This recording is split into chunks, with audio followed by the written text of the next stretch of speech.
On the last 17th June at Koraimura village, some miscreants attacked the house of CPIM worker and took several items from the house while the family was having a function. LOP Jitendra Chaudhary met the victim's family on Tuesday.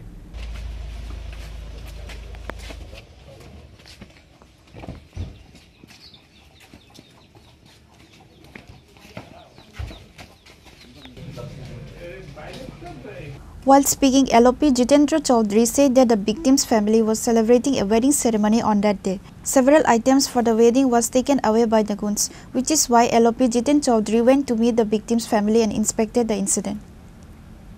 এই করইমোড়া গত 17 তারিখে আমাদের একটা কর্মসূচি ছিল party অফিসে।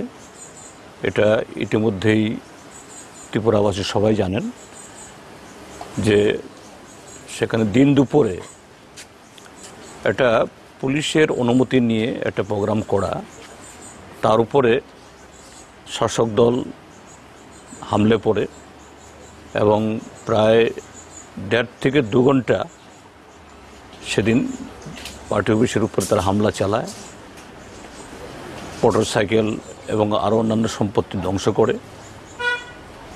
সেখানে আমাদের লোকজন একটু বেশি ছিল বলে সেদিন পার্টি অফিসের ভিতরে ঢুকতে পারেনি, কিন্তু বাইরে থেকে যতটুকু ক্ষতি করা যায় সেদিন করেছে।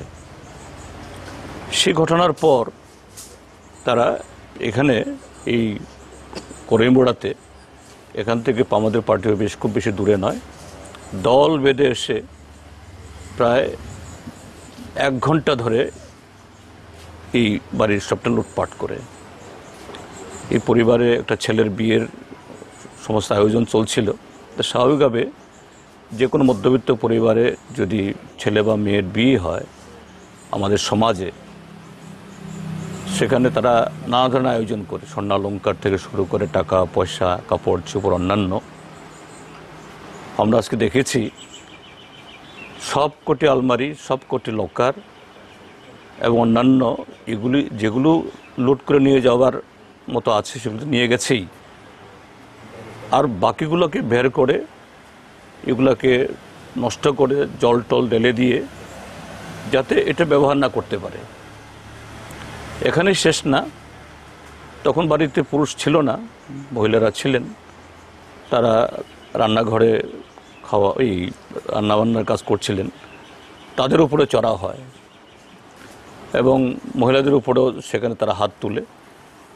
এই বাড়ির কয়েকজন অল্প বয়সী ছেলে ছিল যাদের সাথে এরা ঠিক এখনও রাজনীতিতে সচরাচর সেরকমভাবে যোগদান করার বয়সও তাদের হয়নি।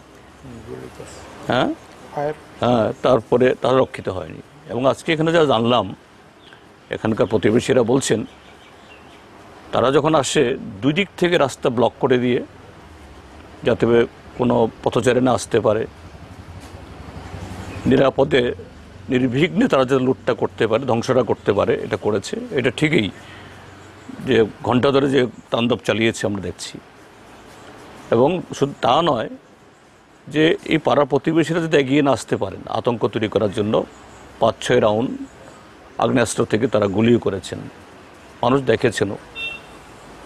তো এই হলো ত্রিপুরাজ্য আজকে বিকশিত ভারত, এবং সেই বিকশিত ভারতের মধ্যে ত্রিপুরা যে আরও কত এগিয়ে বিকশিত হচ্ছে তার চিত্র। আমাদের রাজ্যের মাননীয় মুখ্যমন্ত্রী প্রায় প্রতিদিন বলেন যশস্বী প্রধানমন্ত্রীর আশীর্বাদে, তার যে প্রত্যক্ষ সহযোগিতায় ত্রিপুরা সব ক্ষেত্রে এগিয়ে যাচ্ছে।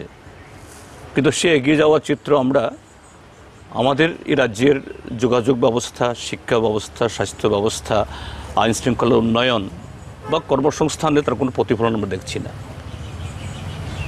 কিন্তু যেটা দেখছি যে এই বিকশিত ভারতের হলো যে আইন শৃঙ্খলার চরম অবনতি, একটা অরাজকতা, জননিরাপত্তা একেবারে এটাকে তলিয়ে দেওয়া, একটা আতঙ্কের পরিবেশ তৈরি করে একটা একনায়তন্ত্র কায়েমের একটা মানে ভয়াল একটা প্রচেষ্টা। এবং তারই সাক্ষী নিয়ে এই যে এই বাড়িটা এই বাড়ির মানুষ শুধু না, আমি শুধু এই বাড়ির মানুষ তারাই ক্ষতিগ্রস্ত বলবো না, হয়তো অর্থনৈতিক দিক থেকে প্রতিবেশীরা ক্ষতিগ্রস্ত না, কিন্তু মানসিক দিক থেকে অন্য দিক থেকে তারাও ক্ষতিগ্রস্ত। নিশ্চয়ই এখানকার মানুষ কেউ এই জাতীয় ঘটনাকে, এখানে বিজেপি দলের সমর্থক থাকতে পারেন।